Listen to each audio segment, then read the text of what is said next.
안녕하십니까. 9월 3일 화요일 말씀 묵상 함께 시작하겠습니다. 오늘도 말씀으로 하루를 시작하시는 귀한 성도님들의 가정과 생업 가운데 주님께서 물붓듯이 부어주시는 그 복을 충만히 누리시기를 간절히 기도합니다. 오늘 본문은 출애굽기 1장 15절에서부터 22절까지 말씀입니다. 출애굽기 두 번째 시간이고요. 오늘 두 명의 산파들을 통해서 하나님께서 어떻게 역사하셨는가를 바라볼 수 있는데요. 모세가 태어나기 이전에 있었던 이 사건을 통해서 이스라엘이 가지고 있었던 민족 정체성을 살펴볼 수 있고, 그것을 통해서 우리가 어떤 정체성을 가져야 될 것인가를 또한 생각해 볼 수 있을 것 같습니다. 그럼 먼저 말씀 보시겠습니다. 애굽 왕이 히브리 산파 십부라라 하는 사람과 부하라 하는 사람에게 말하여 이르되, 너희는 히브리 여인을 위하여 해산을 도울 때 그 자리를 살펴서 아들이거든 그를 죽이고 딸이거든 살려두라. 그러나 산파들이 하나님을 두려워하여 애굽 왕의 명령을 어기고 남자 아기들을 살린지라. 애굽 왕이 산파를 불러 그들에게 이르되, 너희가 어찌하여 이같이 남자 아기들을 살렸느냐? 산파가 바로에게 대답하되, 히브리 여인은 애굽 여인과 같지 아니하고 건장하여 산파가 그들에게 이르기 전에 해산하였더이다. 하나님이 그 산파들에게 은혜를 베푸시니 그 백성은 번성하고 매우 강해지니라. 그 산파들은 하나님을 경외하였으므로 하나님이 그들의 집안을 흥왕하게 하신지라. 그러므로 바로가 그의 모든 백성에게 명령하여 이르되, 아들이 태어나거든 너희는 그를 나일강에 던지고 딸이거든 살려두라. 모세가 모세오경을 썼다는 관점에서 바라볼 때요, 이 사건은 모세가 태어나기 이전의 사건이죠. 즉 자신이 태어나기 이전의 역사를 기록하고 있는데, 출애굽기의 내용을 보시면은 그 앞에 모세의 중요성이 굉장히 크게 나타나지 않습니까? 자기 자신의 등장에 대해서 상당히 중요하게 쓰고는 있습니다. 분명 이스라엘의 역사 가운데 모세라는 인물은 굉장히 중요한 인물이죠. 하지만 모세는 여기서 내가 이스라엘을 만든 것은 아니다. 이스라엘은 이미 애굽인과는 다른 정체성을 가지고 있었고, 나는 하나님의 손에 들려서 이스라엘을 이끌어내는데 쓰임을 받았을 뿐이다 라는 것을 보여주고 있어요. 그리고 오늘 본문을 보시면 출애굽기의 주요 주제라 할 수 있는 민족 정체성, 신앙 정체성 문제가 나타나죠. 이스라엘은 어떤 민족인가? 답은 하나님의 백성이죠. 하나님의 백성이라고? 그럼 그 하나님은 어떤 분이신가? 이 문제가 바로 출애굽기에 나타나고 있는데, 오늘 본문에서도 그것이 굉장히 잘 나타납니다. 애굽 왕이 히브리 산파 십부아라 하는 사람과 부하라 하는 사람에게 말하였다라고 되어 있는데요. 이걸 어순을 따라서 직역하면요, 애굽 왕은 히브리 산파들에게 말했다. 그중 한 사람의 이름은 셈은 십부라였고 또 한 사람의 이름 셈은 부하였다. 이렇게 번역할 수 있습니다. 애굽 왕이라는 표현은 멜렉 미츠라임인데요. 애굽 왕은 바로 아닙니까? 영어로선 파라오라고 되어 있지만 히브리어로는 파르오인데, 이 파르오가 애굽의 왕이지 않습니까? 그런데 여기선 애굽 왕 멜렉 미츠라임이라고 사용하고 있지 파르오라고 그 왕명을 사용하고 있지 않습니다. 왜 이렇게 했을까요? 산파 십부라와 부하라 하는 이 사람들의 이름이 애굽 왕 바로보다 훨씬 더 중요한 거죠. 그런데 이렇게 등장시켜 놓고 이후에 출애굽기에서 십부라와 부하가 등장을 하느냐? 아닙니다. 여기서 나타나고 끝나요. 그럼에도 불구하고 모세는 이 두 산파의 이름을 기록함으로 인해서 이들을 칭송하고 있고요. 하나님께서 이들을 기억하신다라고 이야기하고 있는 것입니다. 그런데 그 애굽 왕이 뭐라고 말하느냐? 너희는 히브리 여인을 위해서 해산을 도울 때에, 산파가 해산을 돕는다는 것이 무엇을 의미하는 것입니까? 산모와 아기의 생명을 돕는 거죠. 그들이 살 수 있도록 돕는 것이 바로 산파입니다. 그런데 자리를 살펴서 몰래라는 말이죠. 아들이거든 죽여라, 딸이거든 살려두라. 이런 정말 잔인한 명령을 하고 있습니다. 그런데 이 명령이 참 묘한 데가 있습니다. 이 애굽 왕의 목적이 무엇입니까? 어제 본문에서 나타났는데요. 이스라엘의 인구를 줄이는 겁니다. 그런데 딸은 살려두라고 하잖아요. 고대 사회에서 전쟁 같은 것이 벌어져서 남자들이 많이 죽으면 인구가 갑자기 확 줄어듭니다. 당연한 이야기죠. 하지만 조금만 있으면 그 인구가 다시 회복되는 것을 볼 수 있어요. 왜냐? 여자들이 살아있기 때문이에요. 여자들을 살려두면요, 인구가 줄어들지 않습니다. 그리고 남자는요, 노동력으로서의 가치가 뛰어나죠. 애굽 왕의 입장에서는 노동력은 확보하고 싶죠. 이들이 떠나는 것은 싫어하니까. 그런데 왜 노동력이 되는 남자는 죽이고 딸을 살려두라는 걸까요? 여기서 매우 중요한 메시지가 드러납니다. 애굽 왕의 목적은 이스라엘 사람과 애굽 사람을 섞어버리는 것이다. 혼합시켜서 더 이상 우리는 이스라엘 사람이다라는 민족 정체성을 가진 사람들을 낳지 못하게 해야 된다 이거죠. 딸은 대부분 다 남자들에게 시집 가버리면 그 집안 사람이 되어버리기 때문에 아들이거든 죽이고 딸이거든 살려두라는 명령은 바로 그거죠. 하지만 산파들은 애굽 왕을 두려워한 것이 아니라 하나님을 두려워합니다. 애굽 왕의 명령은 어기고요. 남자 아기들은 살리는 것을 볼 수가 있습니다. 여기서 매우 중요한 메시지가 나타나죠. 이 산파들은 누구의 명령을 따릅니까? 누구의 통치를 받습니까?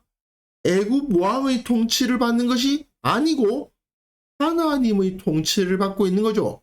비록 애굽에서 살고 있지만 애굽 왕의 통치를 받는 사람들이 아니라 하나님의 통치를 받는 사람들이다. 이들은 여자들이었지 않습니까? 이 애굽 왕은 여자들은 살려두어서 애굽 집안으로 시집가게 해서 섞어버리면 이스라엘은 사라진다라고 생각했을지 모르지만 이스라엘 여자들이 그렇게 만만한 여자들이 아니다 그 말입니다. 애굽 왕이 산파를 불러서 그들에게 이르되 너희가 어찌하여 이같이 남자 아기들을 살렸느냐? 사실은 이 산파들의 입장에서는 매우 무시무시한 상황이죠. 왕이 자기에게 명령을 했는데 그 명령을 어겼습니다. 왕이 자기를 호출합니다. 얼마나 무서운 상황입니까? 그리고 그들이 남자 아기들을 살렸다는 사실도 애굽 왕은 알고 있어요. 생명을 보존하기 힘든 상황이 되고 말았습니다. 하지만 산파는 애굽 왕에게 거짓말 아닌 거짓말을 합니다. 산파가 바로에게 대답하되 히브리 여인은 애굽 여인과 같지 않다. 히브리 여자들은 애굽 여자와 다르다. 우리가 애굽에 살고 있지만 우리는 애굽 사람이 아니다. 이게 출애굽기에서 매우 중요한 메시지죠. 우리는 비록 애굽으로부터 나왔지만 애굽 사람이 아니다. 우리는 이 애굽에 살고 있지만 애굽 사람이 아니라 이스라엘 사람이요 하나님의 백성이다. 이 메시지가 바로 여기서 나오는 겁니다. 히브리 여인은 애굽 여인과는 달라.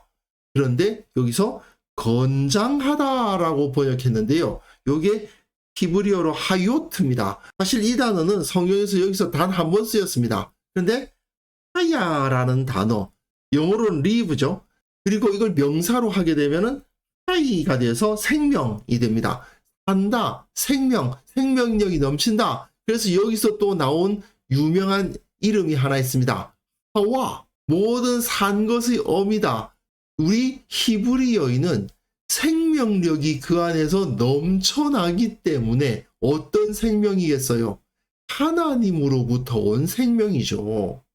애굽 여인과 같은 생명력이 아니라 하나님으로부터 온 생명력을 가진 이 히브리 여인은 산파가 안 도와줘도 애들을 잘 낳더라. 내가 가기도 전에 이미 다 나아가지고 안고 있는데 걔들을 어떻게 죽이냐? 물론 거짓말이죠.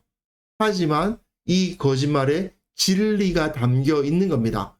이스라엘 사람들은 애굽 사람이 아니에요. 하나님께서 주신 생명을 가지고 있는 존재라는 겁니다. 그러자 하나님은 그 산파들에게 은혜를 베풀어 주십니다. 이스라엘 백성은 번성하고 매우 강해집니다. 애굽 왕의 핍박에도 불구하고 애굽 왕이 정말 말도 안 되는 악한 명령을 내렸음에도 불구하고 산파들은 그 명령을 따르지 않았고 오히려 이스라엘은 더 번성하고 더 강해지는 역사가 일어나는 것입니다. 왜요? 하나님께서 그들을 붙들고 계시니까. 그 산파들은 하나님을 경외했다. 하나님을 두려워했다. 그러니까 하나님께서 그들의 집안을 흥왕하게 하셨다. 그들을 바로로부터 애굽 왕으로부터 지켜주셨다. 세상의 권세가 너희를 위협하지만 하나님을 경외하는 자들은 하나님의 보호하심을 받는다라는 것이 여기서 명확하게 나와 있습니다. 아무리 세상의 권세가 하나님의 백성들을 핍박해도 그것이 오히려 하나님의 백성을 더욱더 번성하게 하는 요인이 된다라는 것을 여기서 보여주고 있죠. 그리고 그러므로 바로가 여기서 이제 바로라는 이름이 등장을 해요. 그런데 그의 모든 백성에게 명령하여 이르되 아들이 태어나거든 너희는 그를 나일강에 던져라. 딸만 살려둬라. 이런 명령을 내립니다. 이 명령이 정말 말도 안 되는 명령이죠. 세상에 어떤 왕이 이런 명령을 내릴 수가 있겠습니까? 하지만 이 말도 안 되는 명령 때문에 나중에 모세가 왕궁에서 자랄 수 있게 된 거죠. 그리고요, 이 명령은 이후 장차 그 아들 바로 때에 나타날 비극, 즉 장자들이 다 죽고 바로의 군대가 홍해에 던져져서 모조리 익사해서 죽는 그 사건을 떠올리게 하는 명령을 내리고 있는 겁니다. 그를 그냥 죽여라가 아니라 나일강에 던져 죽여라, 익사시켜 죽여라는 거 아닙니까? 결국 이 바로의 명령은 하나님의 섭리를 이끌었고 하나님께서 자기 백성을 애굽에서 이끌어내시게 하는 요인이 되었던 것입니다. 결국 세상의 어리석은 악행을 통해서 오히려 하나님의 역사는 더욱더 빨라지고 하나님의 역사가 더욱더 강력하게 나타나게 됩니다. 이 살인 명령은 사실 자기와 가장 가까운 곳에 있는 사람, 왕궁에 있는 왕의 딸도 안 지킬 명령 아닙니까? 그리고 그로 인해서 나타난 모세가 애굽을 치고 10가지 재앙을 겪고 결국 그 모든 장자들이 죽고 그 군대가 몰살당하는 그런 재앙과도 같은 일을 애굽에 이끌어올 대적이 되어서 돌아올 터인데 그 대적이 자기 왕궁에서 양육을 받게 되는 그런 계기가 되고 말죠. 그처럼 하나님께서는 세상의 악함과 어리석음까지 이용하셔서 자기 백성을 번성하게 하십니다. 하나님의 백성들이 이런 복을 누릴 수 있는 계기는 무엇입니까? 이 여인들의 모습에서 볼 수 있죠. 그 산파들은 하나님을 경외하였으므로 자기들은 애굽 여인과 같지 않은 존재들이다. 우리는 당신을 따르는 것이 아니라 당신의 명령에 순종하는 것이 아니라 하나님의 명령을 순종하는 사람들이다. 이 정체성을 지키고 있었을 때 이들은 복의 복을 누릴 수 있었고 결국은 하나님께서 이러한 악한 명령까지 사용하셔서 자기 백성을 구원하는 데까지 이르신다는 것을 여기서 보여주고 있는 것이죠. 우리는 세상의 힘이 하나님의 힘을 대적하는 모습을 참 자주 보게 됩니다. 그리고 교회가 세상으로부터 비웃음을 당하고 공격을 당하는 경우도 많이 있죠. 하지만 하나님께서 보호하시는 하나님의 백성을 세상이 괴롭힐 수는 없는 것입니다. 하나님께서 우리를 다스리시거든요. 하나님께서 우리의 왕이시거든요. 세상의 왕이 우리를 어떻게 할 수가 없습니다. 우리가 하나님께 순종하기만을 결정하고 이 세상을 두려워하지 않기만 한다면 하나님께서는 철저히 우리를 지켜주시고 우리를 통해서 그리고 세상을 사용하셔서 하나님의 뜻을 이루어 가신다. 이 사실을 우리는 오늘 확신할 수 있어야 되겠습니다. 이 두 산파들처럼 두려워하지 않고 오직 하나님만 순종한다면 이러한 역사가 일어날 것입니다. 그래서 이 시간 함께 기도하실 때에는요, 오직 주님만을 두려워하게 하옵소서. 이 세상의 악한 문화에서 벗어나게 하옵소서. 우리 교회가 참으로 주님만을 사랑하는 공동체가 되게 하여 주시고 거룩함으로 무장된 교회가 되게 하여 주옵소서. 함께 기도하는 시간 가졌으면 합니다.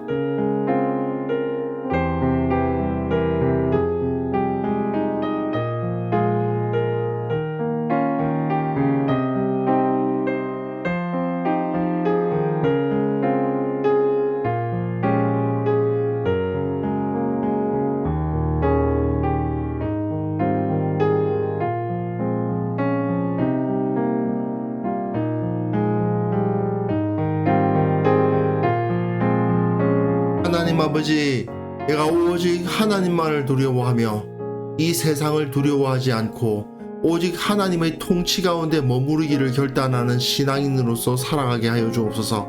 우리 교회에 속한 모든 성도들이 거룩하게 하시고 참으로 이 세상에서 주님만을 사랑하고 주님의 법도를 따름으로 말미암아 세상 가운데에서 그 능력을 나타내는 소금과 빛으로서 역할을 온전히 감당할 뿐 아니라 세상이 감당할 수 없는 강력한 주의 제자들로 설 수 있도록 도와주옵소서. 아버지, 한국교회에 속한 모든 성도들 세상적인 논리에 휩쓸리지 않도록 도와주시고 그 진리 위에 바로 서서 거룩함을 지킴으로 말미암아 하나님께서 물붓듯이 부어주시는 그 복으로 충만케 하여 주옵소서. 내가 하나님을 의지했더니 내가 하나님의 법도를 따랐더니 하나님께서 이처럼 복의 복을 허락하여 주셨다라고 간증할 수 있는 자들 다 될 수 있도록 도와주옵소서. 아버지, 오늘 하루 우리가 살아가는 그 모든 삶 가운데서 주께서 복을 허락하여 주시기를 원합니다. 우리의 기도가 응답되고 우리가 행하는 모든 일들이 형통하게 되고 우리를 온전히 주님께서 지키시는 것을 경험하게 되는 그런 하루가 될 수 있도록 주께서 은혜 베풀어 주옵소서. 감사드리옵고 예수님의 이름으로 기도합니다. 아멘.